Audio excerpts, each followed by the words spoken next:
Florida's educational guidelines on black history as, quote, good, robust, and accurate, close quote. But he took issue with the idea of, quote, personal benefit, quote, and said that part is, quote, wrong and needs to be adjusted, close quote. I'm Tyrone Bowman. This is the weekend edition of Tyrone Bowman Tonight. According to Politico Politics, DeSaints rocked by black Republican revolt over slavery comments. So let me show you a photo of the Representative Brian Donalds. I know I said Daniels earlier, my mistake. It's Representative Byron Donalds.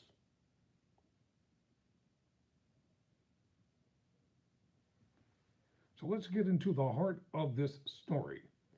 The bitter fight between Florida Governor Ron DeSantis and Representative Byron Donalds over a line about slavery in the state's revised African American history standards is infuriating several prominent black conservatives. Several told Politico they fear the issue will play into Democrats' characterization of Republicans as favoring a whitewashing of American history. Most saw it as an unforced error at the time when black Republicans feel they've been making significant strides within the party. It raises eyebrows, said Deontay Johnson, president of the Black Conservative Federation, who is supporting Donald Trump's presidential campaign. Ron DeSantis is not the candidate for black conservatives, and that's what he constantly exhibits to us. At issue are the new education standards for how black history is taught in Florida schools that DeSantis signed into law last year. The revised guidelines released this month require educators to instruct middle schoolers that slaves developed skills which in some instances could be applied for their personal benefit. Donald, who largely praised the guidelines as good, robust, and accurate, took issue with the idea of personal benefit and said that part is wrong and needs to be adjusted. Donald supported DeSantis for governor, but has backed Trump in the presidential primary. That prompted an onslaught from the DeSantis campaign. Christiana Pushaw, the director of rapid response for the DeSantis presidential campaign, mused. Did Kamala Harris write this tweet, referencing the vice president's recent trip to Florida in which she denounces the new standards? I denounce the new standards. How about that? Let's make it perfectly clear. Slavery was horror. It was damnable, ungodly, abominable. It did nothing to enhance the benefit of my ancestors. It should have never happened to begin with. How would you like it if it would have been reversed? Yeah, just like I thought. DeSantis dug in, disparaging his fellow Republican with one of the worst insults one can lob, comparing him to a Democrat. Are you going to side with Kamala Harris and liberal media outlets, or are you going to side with the state of Florida? You ain't the state of Florida. You're just one person.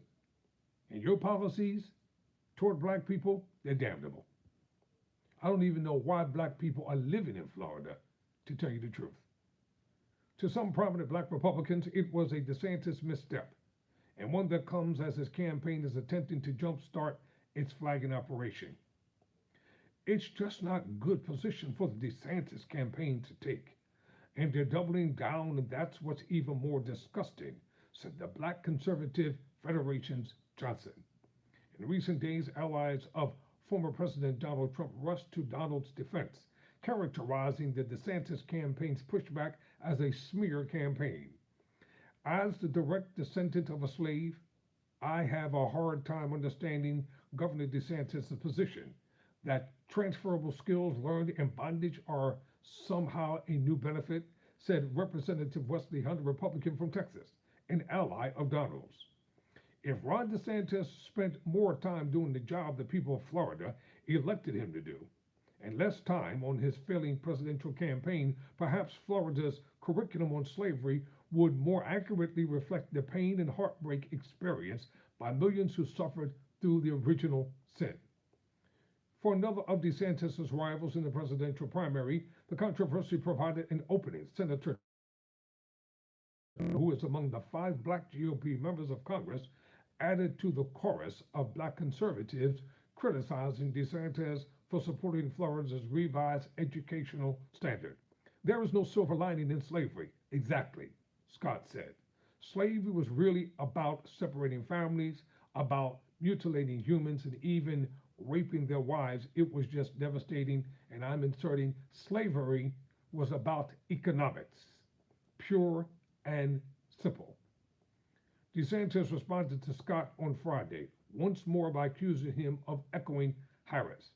Part of the reason our country has struggled is because D.C. Republicans all too often accept false narratives, accept lies that are perpetrated by the left, he said during a swing through Iowa, and to accept the lie that Kamala Harris has been perpetrating even when that has been debunked. That's not the way you do it. Representative John James, a Republican from Michigan, scolded DeSantis for responding to Donaldson Scott. There are only 5 black Republicans in Congress, and you're attacking 2 of them? My brother in Christ, he ain't no Christian. Please. If you find yourself in a deep hole, put the shovel down.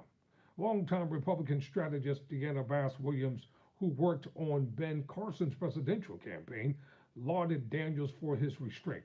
They should be grateful that Congress, Donalds, did not torch them, said Williams, who is neutral in the GOP presidential primary. Donalds is rumored to be considering a gubernatorial run in Florida in 2026. Mandy Jones, a longtime Republican strategist in Florida and former aide to former Republican Governor Rick Scott, now the Sunshine State's junior senator, did not read too much into the public rift between DeSantis and Donalds, and added there are some advantages to this war of words. This in particular is beneficial to the larger discussion of race and politics, Jones said.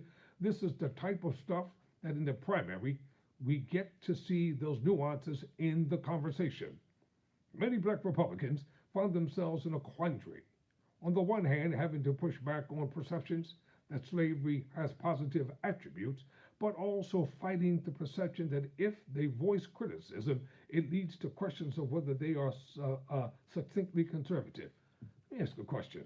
What is it with politicians you can't speak what is on your mind? Why do you have to have a stump speech? If you're a bigot, say you're a bigot. If you're a racist, say you're a racist. If you're pro-slavery, say you're pro-slavery. If you can't stand black people, just say it.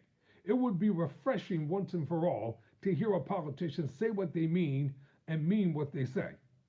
That's why I can't be a politician, because I'm not going to hold back. I'll say what's on my mind and what's in my heart.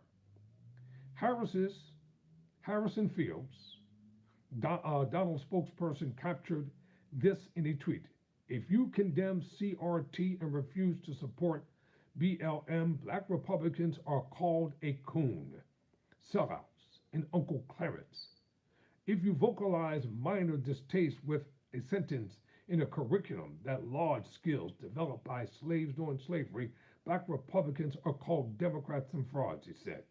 Mostly, black conservatives sounded frustrated.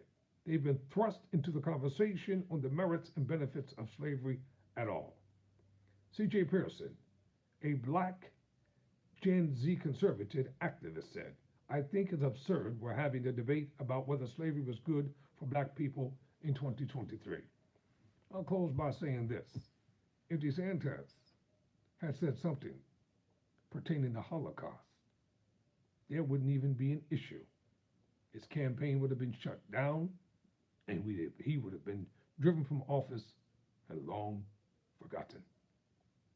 The Holocaust should have never happened. I'm Tyrone Bowman. Never surrender. Never quit.